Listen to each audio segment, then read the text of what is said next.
What's up, guys? Today I'm going to be showing you how to make functional window tint in Blender. As you can see right here, I got this car door and it's got some window tint on it. It's slightly opaque, well, slightly transparent, almost opaque. And as you can see, it's pretty dark on this side, but on the inside, it's almost all the way transparent with a slight color to it, like a very slight tint to it, which normally if you just do a regular back face culling, you're not going to get that. You're just going to get complete transparency on the other side, which in my opinion does not look very realistic at all in any render and really in any situation at all. It doesn't really look good to me. It might be good if you're just trying to make something for functionality purposes, but this looks aesthetically way better than just the default back face culling that you get on your materials, in the little settings section on the materials, that is. So I'll show you how to do this right now. What you're going to want to do is get an object. I'm going to just use a plane. You can use any object you want, but I would suggest just using an object that you've already made. Like, just make sure the object is already completed before you start doing this to it, which will make a lot more sense later on in the video. But now that you've got your object, you're going to want to go to materials right here at the bottom and then click new. And then you can rename it if you want, but I'm just going to rename it out of simplicity so I don't have to, go and look for it later and not know where it's at. I'm going to just call it outside tint. And now what you're going to want to do, if you already know how to make glass, just do that. But for those who don't, I'm just going to show you guys how to make glass how I make glass. Which, if you do happen to have a better way on how to make glass or just make the material for glass, please let me know so I'm not making some garbage glass for you guys. But in my opinion, I think it's pretty good. I feel like it gives a good example of what glass should look like. Now what I've already done is I turned metallic all the way up to 1, and then I'm going to put specular at 1, and then roughness at 0, and then put sheen at 1. Put sheen at 0.5, and then put clear coat at 1, and then put the alpha at 0.888, which these settings right here at the top should give you literally the same textures I have on this car door right here for the outside tint. And then now you're going to want to go down to settings and then turn on the back face culling, which this is going to give you the transparency on this back side of it. And then you're going to want to go to blend mode and then change that from opaque to alpha blend. And now this is going to make your transparency look way better. It's going to be very not choppy in your renders, and it's just going to all around look a lot more realistic. And then go to shadow mode and change that to alpha hashed. This is going to do literally the same. It's going to do literally the same thing that you just did for the blend mode, but for all your shadows that go along with the object. It's going to look a lot better and much more clean in your renders. So now that you've done this, what you're going to want to do is you're going to want to duplicate the object that you just used and put the texture on. And just move it over just a slight, very slight bit. Like that. Like almost nothing. You're going to just move it over just a tiny bit so it doesn't clip with the original object. And now what you're going to want to do is duplicate the texture and then just name it inside tint, and then go down to the bottom and turn off back face culling. And now you see you have two different sides. And now what you can do is you can change the alpha on this second texture and then just put it at maybe a lower amount of a lower alpha, so the transparency is going to be a lot greater.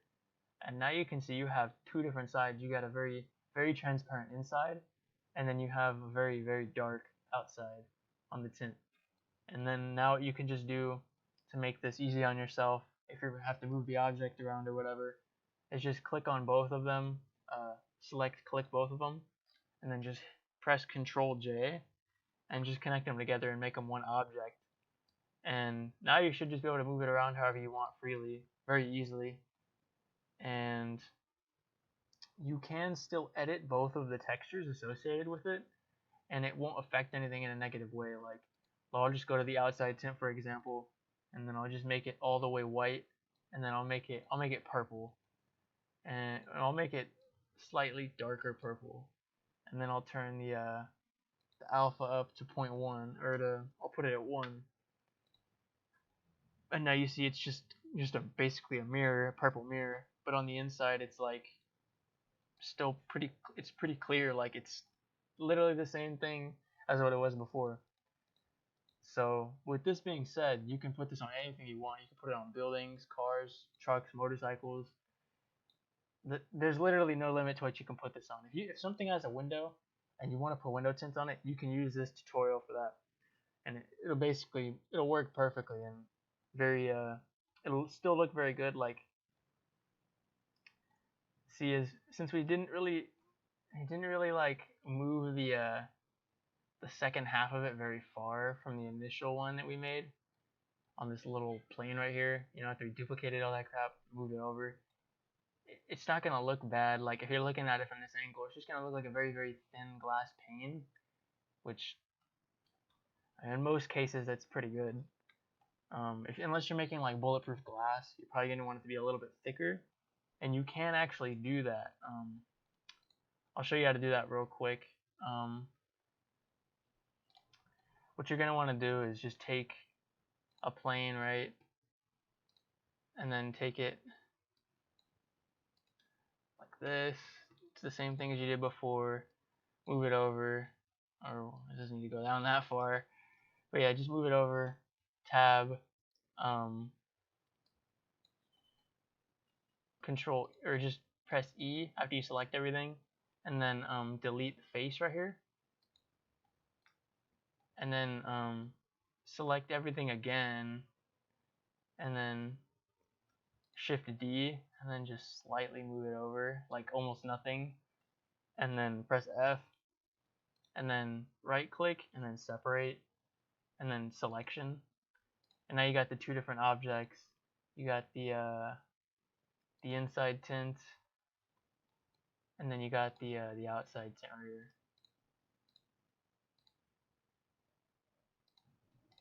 So you can basically use this on any different type of geometry that you want to.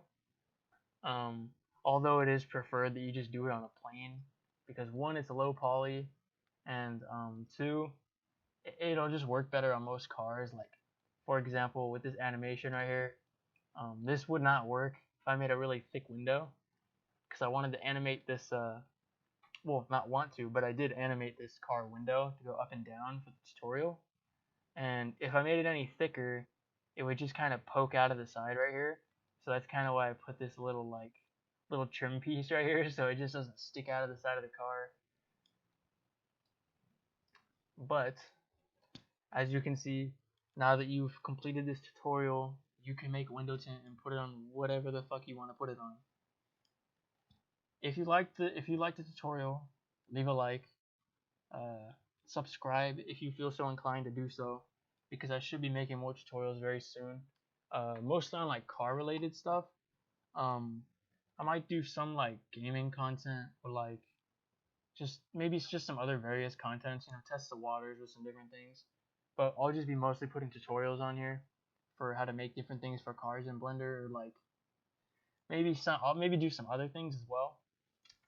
Just let me know what you guys would like to see, or if you have any questions based on this, and I'll make sure to answer the questions in the comments, and perhaps even make another tutorial that you guys request. Anyways, thank you. I love you. I appreciate you. You have a blessed day.